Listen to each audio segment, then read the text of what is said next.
You are listening to the Archaeology Podcast Network.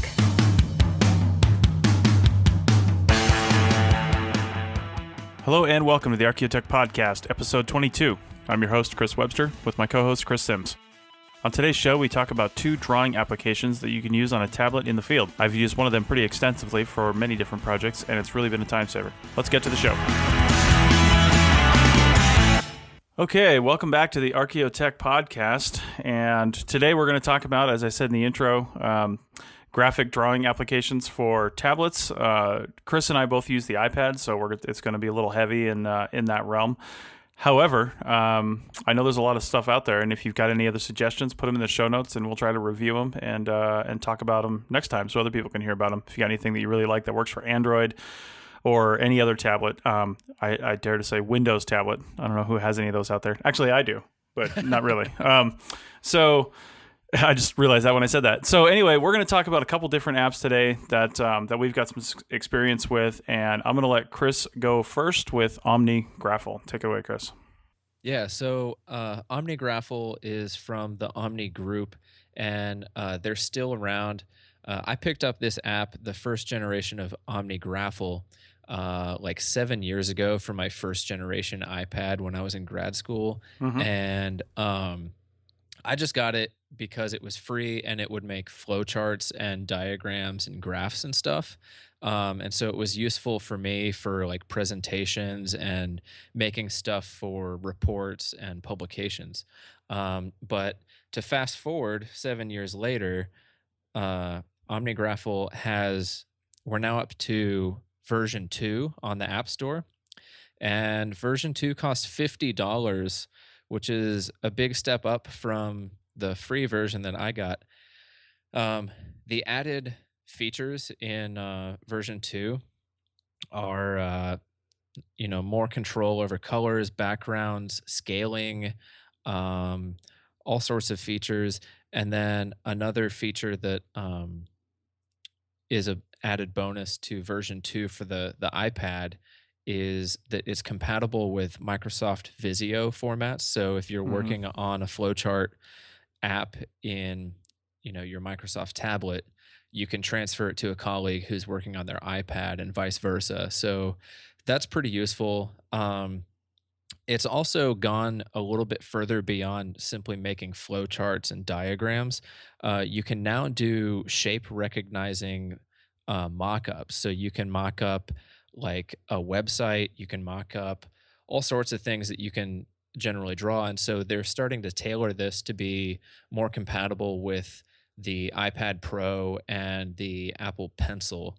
And I actually was in an Apple store a few days ago and tried it out with the iPad Pro, and I was really impressed with it. I just drew like a couple rectangles and it started mocking up a website page as I was like scribbling things. And so it's pretty neat, and it might be worth the $50, but when you look at it as part of a bigger package with the Omni Group, they have other apps that help with managing tasks and managing workflows and forming outlines. So it's definitely worth looking into. I think that it could be a really powerful tool on like the management end of things, whether you're a CRM manager or managing bigger academic projects, stuff like that. It could help you out. It could also help you out with producing graphics for your reports and your publications and stuff like that. But I'm still playing around with version 1, and it's still pretty basic, but it does what I need to just make flowcharts and simple graphs and diagrams. I'm looking at some of the things that it can do here on their page on the App Store. I'm actually looking at the Mac version, which I think you mentioned is actually $100, $99.99 for the full Mac version of this. Yeah, and that's version 6. Yeah, version 6. So it sounds like I'd be willing to bet that version 2 for iOS is pretty similar to version 6 for Mac. They probably just came out with the iOS version later, would be my guess, or maybe they haven't updated it in a while. I don't know. What's the update cycle on that? The last update for the iPad version was December 11th, and the last update for the Mac version was, I can't remember off the top of my head, but I checked earlier, and it was sometime in late November. So they're still tooling around with it. Okay, well that's good. So they kept it up to date for the new operating systems that came out in the fall, at least. Yeah. That's handy. I'm just wondering like what the major differences are here. Oh, and my guess is too that the last update for iOS was to include support for the Pro and the Apple Pencil. Would be my guess, or some more functionality for that. I like this. It seems to do a lot of neat little things. Can you just simply draw with this, or is it more for shapes and outlining and sketching and stuff like that? Yeah, you can simply draw with it too. So you can set like a scaled background and you can freehand draw on stuff. So you could use it hypothetically to make, like plan view sitemaps and stuff like that. So you say a scaled background, so you could set like a 1 meter by 1 meter background and then draw to scale right on there. So that's what you mean, right? Yeah. So there's the ability to import like whatever background you want. And then they also have an online template server that you can draw from. So I haven't had a chance to explore the online server, but just in the how-to videos that I was tooling around with earlier, it looks like they have just basically anything anybody has ever worked on in the online servers. Yeah, this is pretty cool. And I'm seeing one of the reviews for the Mac version that says check out the feature sets, or you might end up paying double. It looks like they've got some upgrades that you can get with this, including the after you buy the initial one. That might involve some different feature packages. Yeah, so that's one of the caveats is it does say somewhere in the App Store that there are a bunch of in-app purchases, and I'm not sure what that entails. So you could end up biting off more than you really need, or biting off less than you need.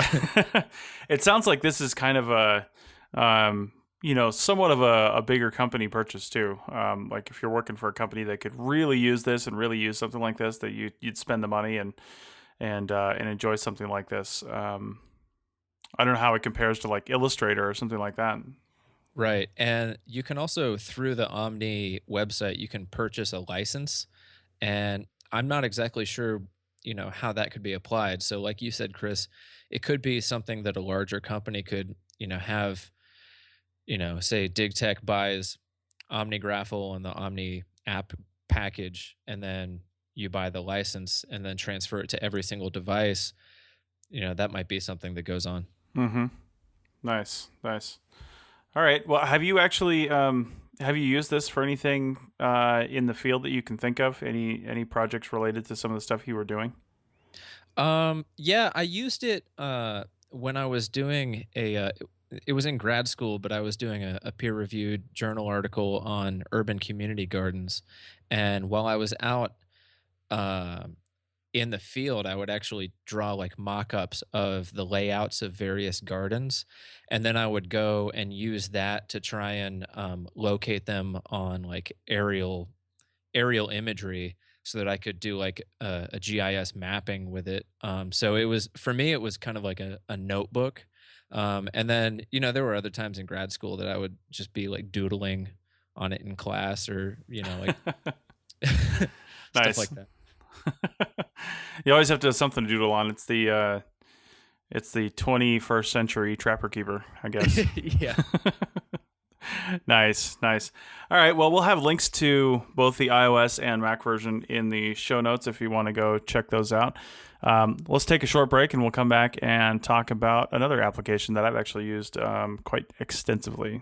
All right. Back in a minute.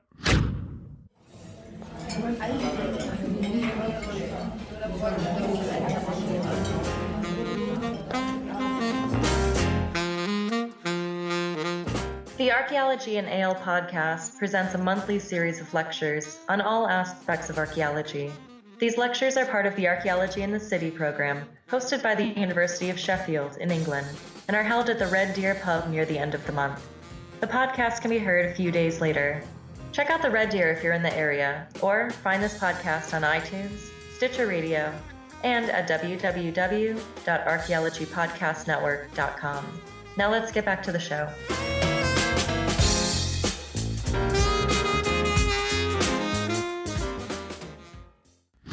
Okay, we're back, and we're going to talk about one more application, and this is one, like Chris, I downloaded this real early on. I had my first generation iPad about a week after they came out, and I think within, 2-3 weeks, I had downloaded this application. I have no idea what I paid for it. I doubt very much.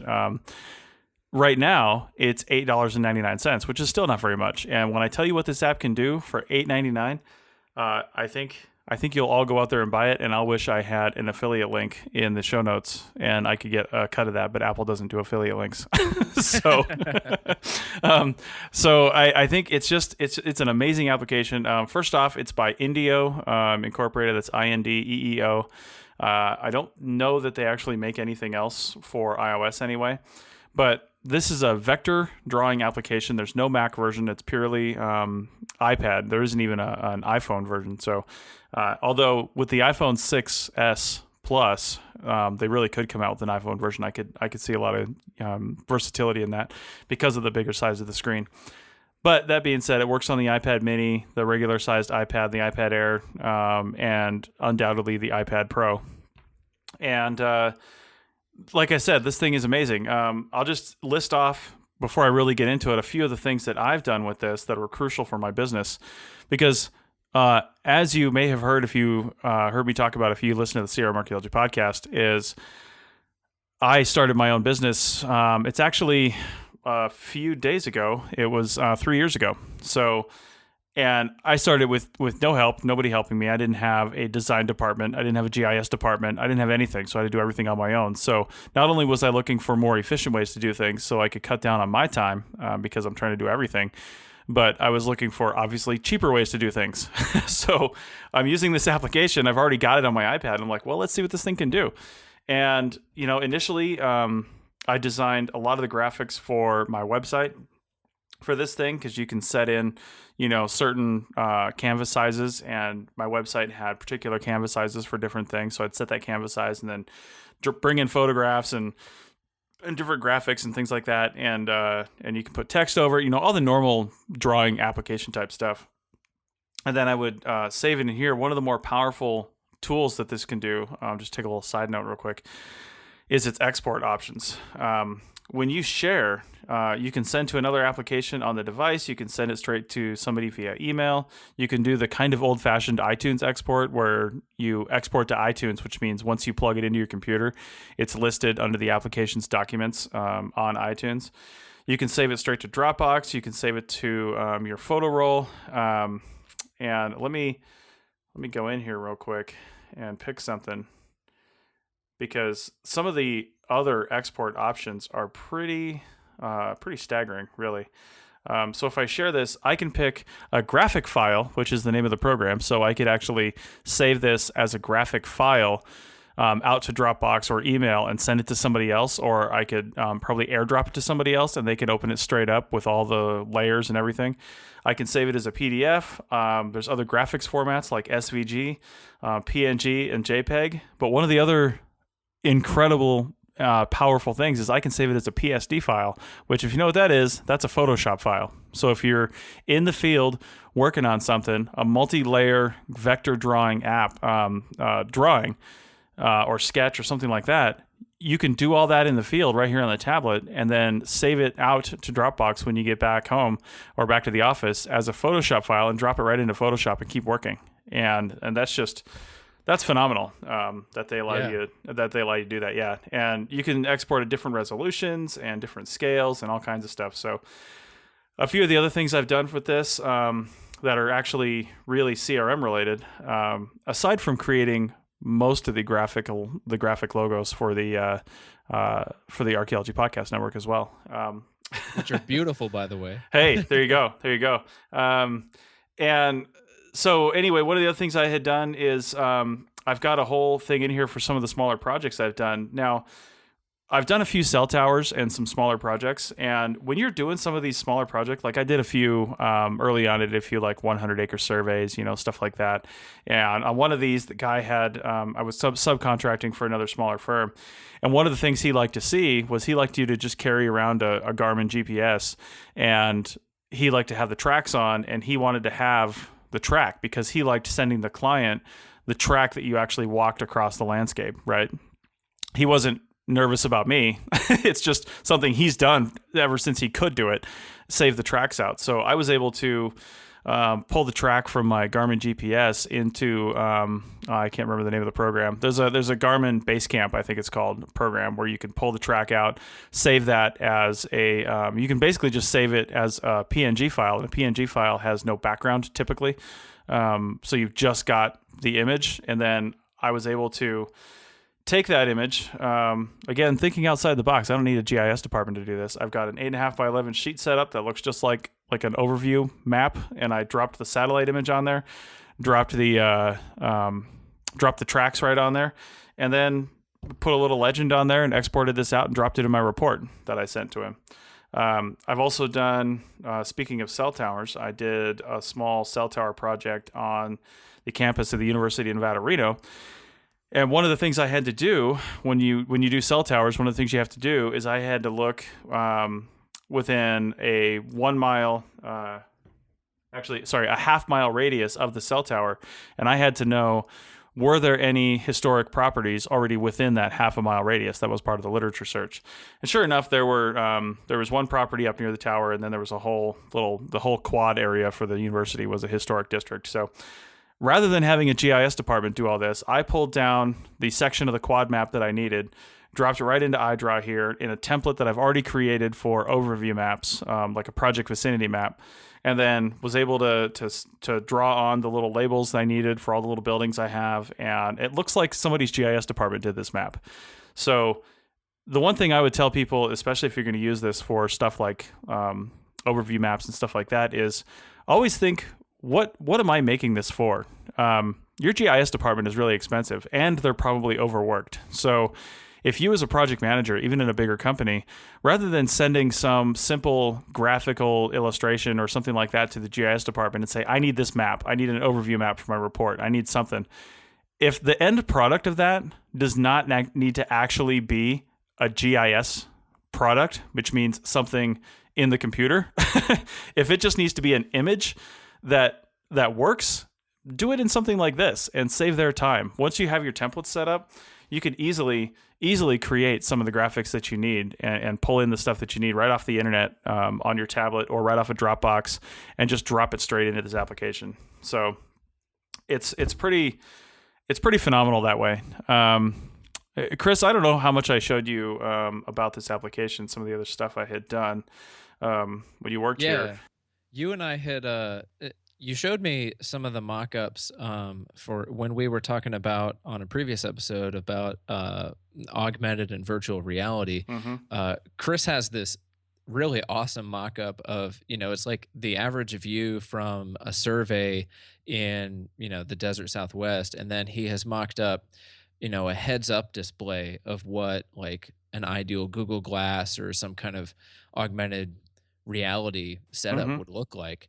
And it's really cool. It shows like project boundaries. It shows like little pings for your crewmates, stuff like that. It's awesome. And then Chris and I were planning different things for how I could use all of this in one of the field schools that I work in Belize every summer. And, a lot of this is still, in the works planning, but we're talking about taking pictures of our profiles at the end of an excavation and then drawing the different stratigraphic layers and different cultural units that you can see in the profile of an excavation unit. Mm-hmm. So we're talking about this app saving tons of time on the front end without ever even really having to involve the back end. So if you're working at a smaller CRM company, or if you're involved in a really shoestring budget academic dig, this is going to be a lifesaver. It's going to save so much time, so much money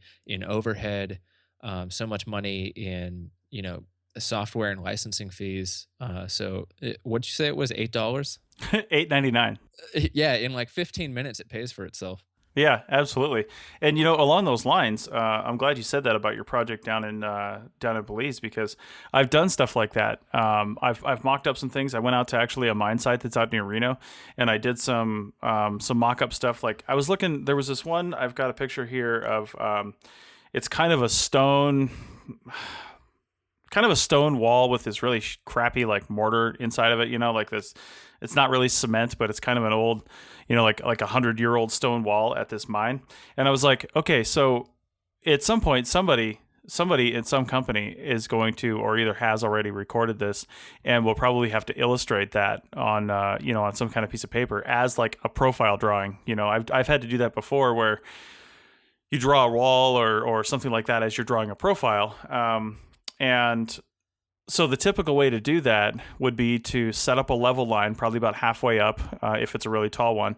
And then you either by yourself, you measure to, and you draw your level line on the map, and then you measure to and from the level line on different increments. Maybe it's every 10 centimeters, or every 5 centimeters, or everywhere there's a feature you need to draw, or something like that. And you basically pick, using that level line and your stick tape, a 2D point in space, and you draw that point on your map, and then you draw a bunch of points, and then you connect the lines, and at the end you fill it all in. Well, instead of doing that, I took this application and I just snapped a picture of the wall, and then I brought that picture into iDraw, and then I was able to zoom in. And when you zoom in really far, of course, pictures get a little pixelated, but when you zoom in to where just before it starts to really pixelate, and then you pick any one of your drawing applications, like a pencil or something like that, and you start drawing the little stones on this rock, you can go through, and let's say you've got even like different types of stone, or you've got different courses or something like that. You can start a new vector layer for each one of these courses. And then en masse, you can select all of those sketches for that one layer and change their thickness. You can change their color. You can change whether they're dashed lines, and you can really call out a bunch of stuff all at once. You can never do that once you're sketching on paper. I mean, you got a really complicated profile drawing. You can't go back and just erase everything and start over again. You can't decide once you're halfway through it, oh, wait, I really kind of think this will make it stand out better. And then, so I went through and I did a bunch of drawing on that. And not only that, but once you hold your finger down or a stylus to draw on this, not only can you zoom way in, but you'll also get a nice little like magnifying glass window right where you're at, so you can get pixel level accuracy on what you're drawing on. And then you can go through and you can hide certain layers at different times. When you want, you can just open the layer browser and you can just hit the little eyeball looking thing, a typical Photoshop type deal, and make the layer go away. So when I'm drawing on top of this wall at any point in time, I can just make that photograph layer go away and see what I've got here as a sketch. And then I can export that sketch as anything I want. And if I drop say like a scale bar into this photo, I would be able to match that up and do everything to scale within the application. Like Chris, you said, for that OmniGraph will do. You can also do scaled vector drawings in here. And in fact, I've got a 1x1 plan view setup template in here that I use, because one of the other things you can do is you can also do your own symbol library. You can just create symbols right in iDraw, highlight it, and say add this to the symbol library. So if you've got, typically when we'll draw, say for example, soil profiles in a unit, you'll typically do stippling or something or something like that to identify the different profile, the different types of levels that you've got, the different layers, or the different horizons, I should say. Well, you could just create those ahead of time and then drop them right in. As a company, you could create a whole symbol library for mapping, and then everybody uses the same symbology, which I'll tell you what, if you don't do that, you're going to get a whole mess of things on your project. Yeah. Everybody using their own little things that they use. If you don't tell them what to use, they'll use what they've used before. Yeah. So, and like I said, since this is a vector drawing application and you set the scale at 1 meter by 1 meter, for example, on this, actually I had it set at 100 centimeters by 100 centimeters for the plan view. I can draw a line and it'll actually show me how long that line is that I'm drawing. It'll show me the coordinates down in the corner of where I'm drawing that line. So if I need to draw a pottery sherd in at 10 centimeters across and 15 centimeters up, I can get exactly to that point, like exactly to that point, and just as easy as paper, but the better thing that you can do is you have more control over your drawing without erasing and making your sketch look like crap. So, and with your sketch, the companies that have a little more money and a little more time are probably going to go over those with Illustrator anyway. And these, it's one step. You avoid the Illustrator step completely because you're doing it digitally from the get-go. So, yeah. This is awesome. As we've been talking about this, I actually purchased and downloaded it, Nice. and I cannot wait to use this in release because one of the goals that we have, it's a short 2-week field school, and Hmm. we accomplish a lot of work in 2 weeks. But one of the imperatives is that we produce a report very quickly, and so Hmm. this is one of those things that's really going to ramp up our production time. And so, the fingers are crossed that we can hopefully get a report out the door probably on our last day in the country this Hmm. year. So this will be cool. Yeah, nice. That's awesome. And as you know, my consulting services for using stuff like this in the field are always available. If you need somebody in Belize to show you really how to use this. Yes, we are in talks right now. Right, right. Um, anyway, yeah, the sky's really the limit with this thing. You can do all kinds of different things, and usually when I have some sort of graphic thing that I'm thinking about doing, like I said, whether it's business cards, website, stuff for the Archaeology Podcast Network, anything I can possibly think of, the first thing I do is I go to iDraw and I create it in iDraw, and it's just so ridiculously powerful for the size. And once you start really playing with this thing, and you start getting into some of the tools that you can use, and some of the styles that you can create for some of the lines that you might need, where I mean you can have it tell you exactly how long it is. You can do it. You can have those labels print right onto the map if you needed them to. You can do all kinds of different things, and it's just. I don't know. I can't say enough about this $9 application. It's pretty ridiculous. Yeah, that's amazing. And, for the price point and for the amount of time it saves, I mean, Hmm. you're looking at saving so much overhead Yeah.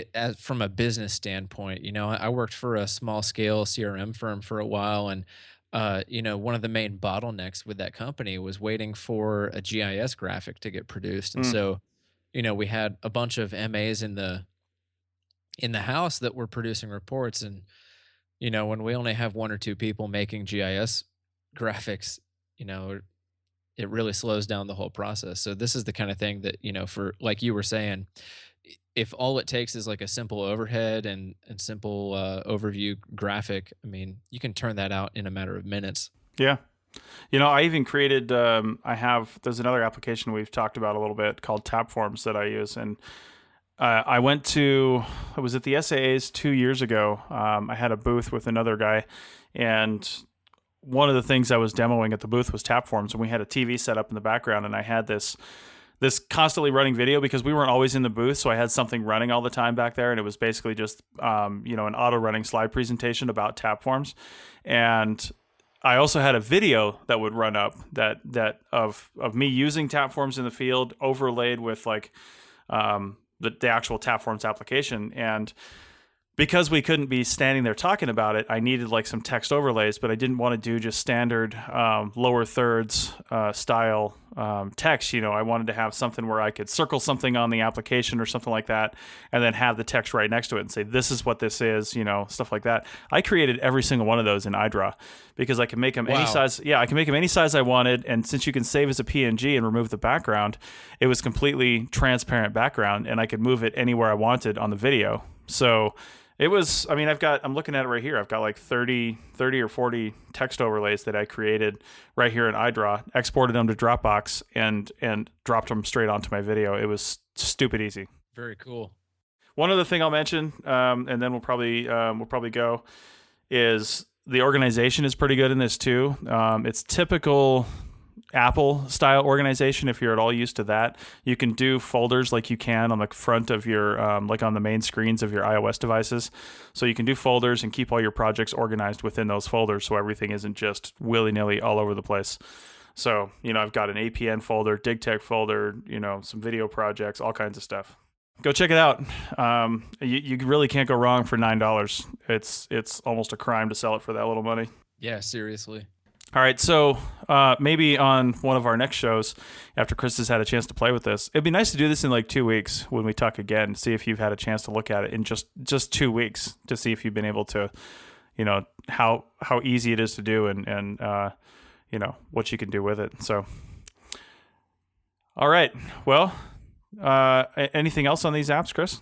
No, Looks like I've got my work cut out for me to master the graphic app. I think you do.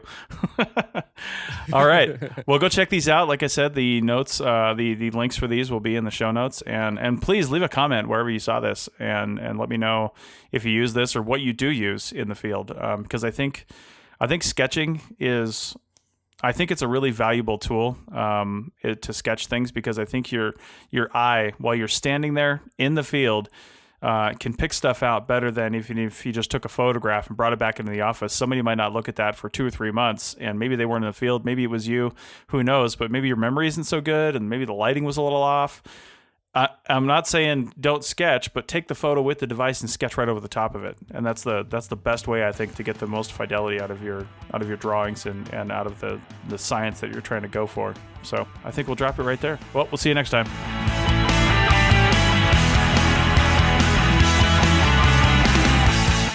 That's it for another episode of the Archaeotech Podcast. Links to some of the items mentioned on the show are in the show notes for this podcast, which can be found at www.archaeologypodcastnetwork.com/archaeotech.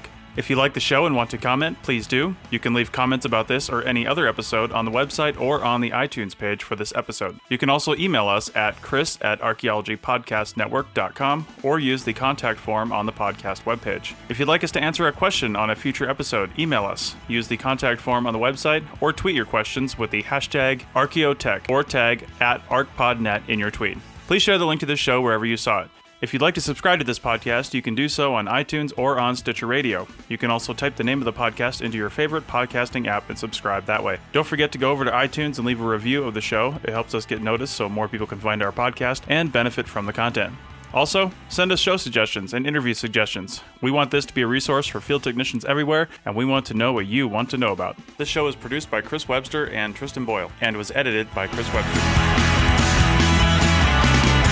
This has been a presentation of the Archaeology Podcast Network. Visit us on the web for show notes and other podcasts at www.archaeologypodcastnetwork.com. Contact us at chris@archaeologypodcastnetwork.com. Did you just type honey into the chat? Did I? Yeah, I think you did. I did. Was that for me? No. Thanks again for listening to this episode and for supporting the Archaeology Podcast Network. If you want these shows to keep going, consider becoming a member for just $7.99 US a month. That's cheaper than a venti quad eggnog latte. Go to archpodnet.com/members for more info.